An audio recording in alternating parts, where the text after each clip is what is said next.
বাজার থেকে কিনে আনা দামি দামি উপকরণ দিয়ে ভগবানকে সন্তুষ্ট করা যায় না।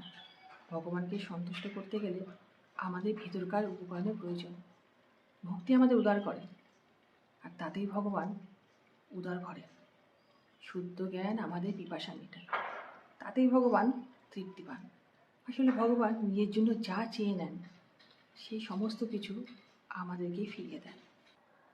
আমরা যদি ভগবানকে পঞ্চব্যঞ্জন রন্ধন করে ভোগ না লাগাই, ভগবান কি রাগ করবেন? ভগবান কি কখনো আমাদের এসে বলে গেছেন যে আমার আজকে এই খেতে ইচ্ছে করছে, আমাকে তোমরা এই দিয়ে ভোগ দাও? ভগবান সত্যি সত্যি সেবা করেন তো? ভগবানের খিদে পায়, ভগবানের তেষ্টা পায়। আমরা যে তার সামনে কত রকমের খাদ্য, মিষ্টি, ফল, জল, তুলসী পাতা এগুলো অর্পণ করি, ভগবান কি সেগুলো সেবা করেন? ভগবান যখন কিছু সেবা করেন তখন সেটাকে সেবা বলি। মানে ভগবান যদি কিছু খান তখন তাহলে সেটাকে আমরা সেবা করি। আর আমরা যখন কিছু খাই তখন আমরা তাকে বলি খেয়েছি। ভগবানের সেবাটা আমাদের একটা আত্মতৃপ্তি। আমরা মনে করি তাকে যত ভালো ভালো জিনিস দিয়ে আমরা সেবা দেব, ভগবান ততই সন্তুষ্ট হবে, তারপরে সেই প্রসাদটা আমরা খাবো। আসলে ভগবানের উদ্দেশ্যে দেওয়া সমস্ত নিবেদন, সমস্ত নৈবেদ্য সবশেষে আমরাই খাই। আর আপনি যদি এক গ্লাস জল, একটা বাতাসা কি একটা নকুলদানা নিয়ে ভগবানকে সেবা দেন, তাকে ডাকেন, তাহলে ভগবান কিন্তু এসে আপনাকে বলবে না তুই আমাকে এত কম দামের খাবার দিয়েছিস কেন। বলবো কিন্তু আমরা, আমাদের মতন কিছু মানুষ বলবে এই দিয়ে ভগবানের সেবা করা যায়? ঠাকুরের নামে কি ভালো কিছু জোটেনি? এর মনটা ছোট। আসলে ভগবান না চায় কিছু খেতে, না চায় কিছু পান করতে। ভগবানের খিদে অন্য জায়গায়, ভগবানের পিপাসা অন্য জায়গায়। ভগবানের খিদে মিটাতে গেলে আমাদের মনে ভক্তি রাখতে হবে। ভক্তিতে একটা তুলসী পাতা দিয়ে ভগবানের সামনে নিবেদন করতে হবে। আমাদের ভক্তি হলো ভগবানের ভোগ। আর আমাদের ভগবানের উদ্দেশ্যে নাম গান করা, তার নাম স্মরণ করা, তার নাম জপ করাই হলো ভগবানের গঙ্গার জল। আমরা যতই ভগবানকে ডাকবো, যতই ভগবানের নাম গান করবো, তার নাম জপ করব, ভগবানের কিন্তু তাতেই পিপাসা মিটবে। আমরা ঠিক কি ভুল জানি না, কিন্তু ভগবান কখনো ভোগের প্রতি দৃষ্টি দেয় না। ভোগ দিয়ে ভগবানকে ভোলানো যায় না। ভগবান ভুলতে পারে যদি আমাদের মনে অগাধ ভক্তি থাকে, অগাধ বিশ্বাস থাকে। আমরা মানুষরা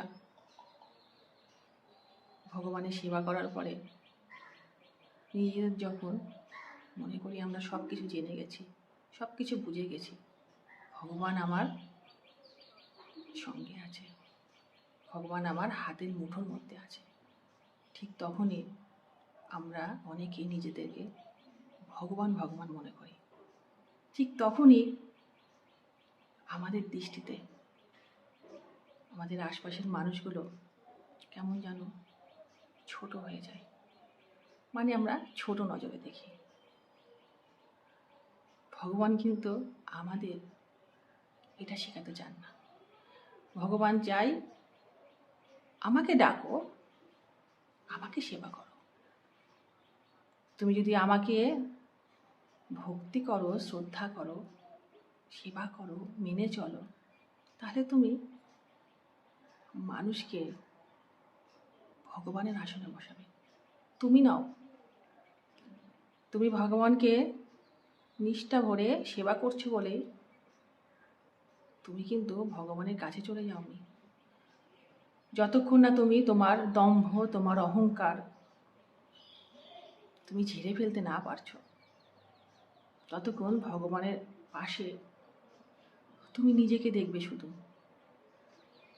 আর তুমি যদি তোমার এই নোংরা মানসিকতা, তোমার এই আবর্জনাময় মন ভগবানের চরণে সঁপে দিয়ে শুদ্ধ হতে পারো, তাহলে যত জীবগণ আছে, ছোট থেকে বড়, সবাইকে তুমি ভগবানের পাশে দেখবে। আমরা তো একজন ভগবানকে উদ্দেশ্য করে পথ চলি। আমরা একজন ভগবানের পায়ে নিজেদেরকে সঁপে দিয়ে তাকে পাওয়ার চেষ্টা করি। ভগবান দেখো, হাজার হাজার ভগবান সৃষ্টি করেছে মানুষের মধ্যে।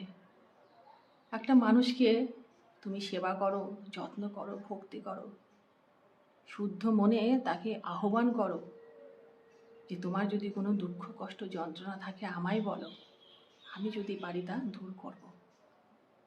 তাহলে দেখবে সারা বিশ্ব জুড়ে, সারা সংসার জুড়ে, সারা পৃথিবী জুড়ে শুধু ভগবান আর ভগবান। সেখানে থাকবে না কোনো দারিদ্র, থাকবে না কোনো রাহাজানি, থাকবে না কোনো সন্ত্রাস। কারণ ভগবান যেখানে বাস, ভগবানের যেখানে অধিষ্ঠান, সেখানে এই নশ্বর মানুষের কোনো সাধ্য নেই সেই জায়গা উচ্ছৃঙ্খল হওয়া। সেখানে কোনো মানুষের সাধ্য নেই শান্তি বিঘ্নিত করার। শান্তি প্রতিষ্ঠিত করতে গেলে মানুষকে ভালোবাসতে হবে। ভগবানকে চাইতে গেলে মানুষকে ভালোবাসতে হবে। ভগবানকে সেবা করতে গেলে মানুষকে ভগবান মনে করতে হবে। তবে আমরা মনে করব ভগবানের দেওয়ার নির্দেশ আমরা মেনে চলছি।